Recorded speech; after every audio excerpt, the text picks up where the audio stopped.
بسم الله الرحمن الرحيم. حضرات السيدات والسادة مشاهدينا الكرام في كل مكان، أسعد الله أوقاتكم بكل خير وأهلا ومرحبا بكم مباشرة.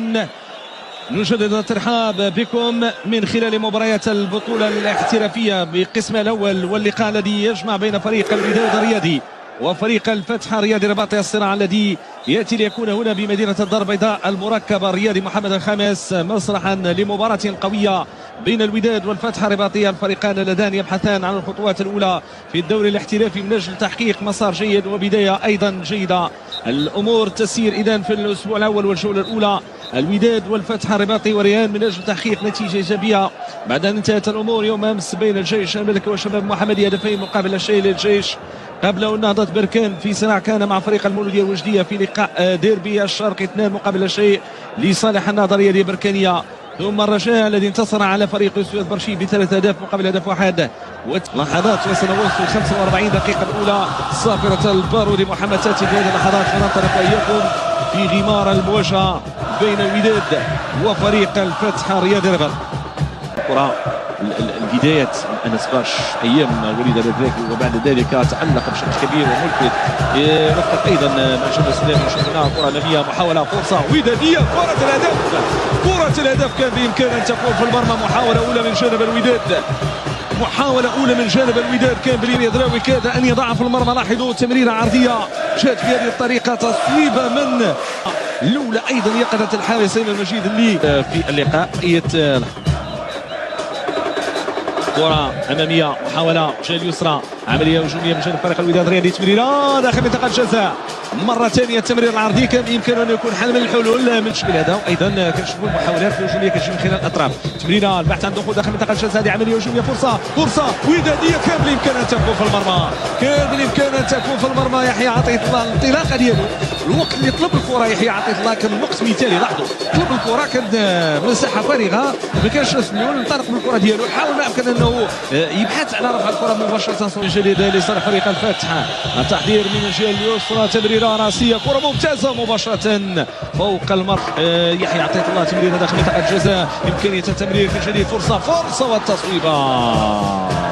نادي الباسل أيضا تواجد اللاعب حمزة النوري، تمريرة داخل منطقة الجزاء، رأسية مباشرة، التي تأتي بهذه الطريقة وبهذه الشاكلة. ونشاهد هنا التعامل مع هذه الكرة. قاسمي ينزل بهذا الشكل، هجمه مرتده مضاده من جانب فريق الفتح الرياضي الرباطي، بامكانيه الاستثمار من انس باش تصويبه، كره ممتازه، جول. لقطه الهدف كان بامكانها ان تكون في المرمى. هنا انه تعامل مع الكره، شاهدوا تعامل مع الكره في اللحظه الاخيره، كان بامكانه ان يضع في الشباك المنادات، ثم بعد ذلك اللمسه كترجع للفتح الرباطي. فتح الرباطي اعتقد انه من خلال المترابطه الصغيره والهجمات المرتده بامكانه يخلق الفريق. فرع ايوب مناح يحاول يوصل كره تمريره جانبيه، فرصه راسيه، هدف اول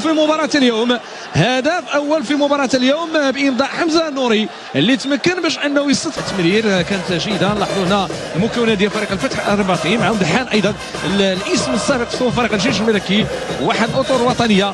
شوفوا هنا الكره اللي جات بهذا الشكل، هذه تمريره جانبيه عرضيه راسيه تستغل بشكل ممتاز من جانب اللاعب حمزه النوري الذي وقع اول اهداف فريق الفتح الرباطي هذا الموسم بالنسبه لفريق الفتح. لاحظوا طريقه تمريره جانبيه عرضيه، ايضا ما نساوش الانطلاقه اللي كانت ديال انس باش اللي هو الاخر خذا موضوع مناسب، وبالتالي حمزه النوري تكلف في الكره الماضيه وضع الكره في المرمى. اول اهداف فريق الفتح الرباطي هذا الموسم. يحاول يراوغ بهدوء، كيحافظ على الكره ديالو، كيختار تمريره ممتازه داخل منطقه الجزاء، كان بالامكان انها تكون اللي جا من جانب يحيى جبران. شوفوا هنا تمريره، شوفوا هنا اختراق داخل منطقه الجزاء، فرصه من جانب فريق الوداد. العملود كيرفع كره تمريره جانبيه في اتجاه الشاطئ البحري، طول القامه مهم، حاول ممكن يستفيد منه في اللقطه الماضيه، سقوط داخل منطقه الجزاء. الحكم كيقول ليس هنالك شيء.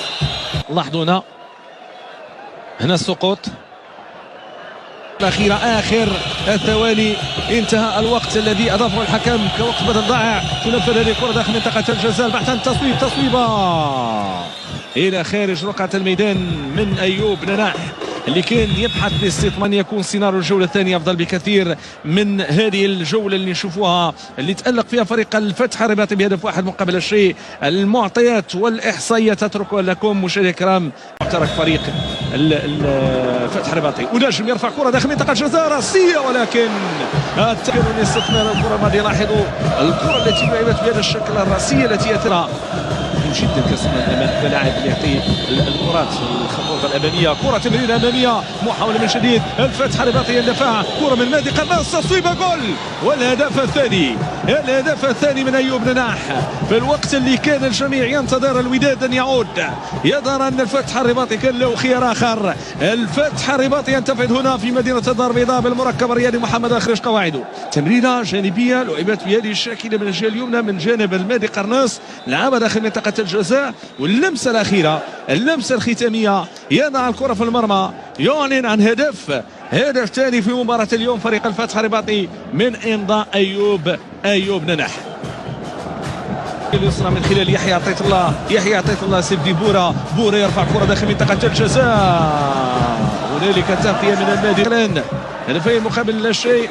كره تنفذ داخل منطقه الجزاء تحت الراسيه، ولكن هنالك ضربه مقص هوائيه من جانب اللاعب ايوب العملود مباشره الى خارج رقعه الميدان. الثانيه لاتمام العمليه الهجوميه، كره وداديه، محاوله هجوميه، فرصه اختراق دخول داخل منطقه الجزاء، تصويبه رائعه ولكن وجدت لحمد الهودي.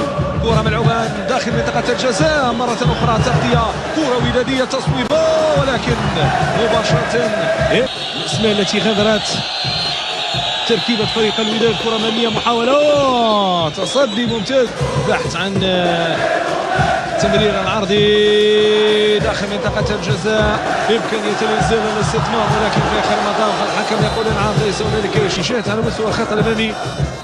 واحدة من الكرات الأمامية، تصويبة ولكن مباشرة إلى خارج الخط الخلفي. رابطات صغيرة أمام متابعة جماهيرية تزداد مع مرور الوقت. محاولة لخلق الضغط، كرة براسية، محاولة ممتازة، فرصة، وهدف ثالث يضيع في مباراة اليوم. الهجمة رقم 45 منذ انطلاقة المباراة اليوم، كادت أن تكون بهدف موفق. حمزة النوري يعني بكرة قريبة من المرمى. لاحظوا حمزة النوري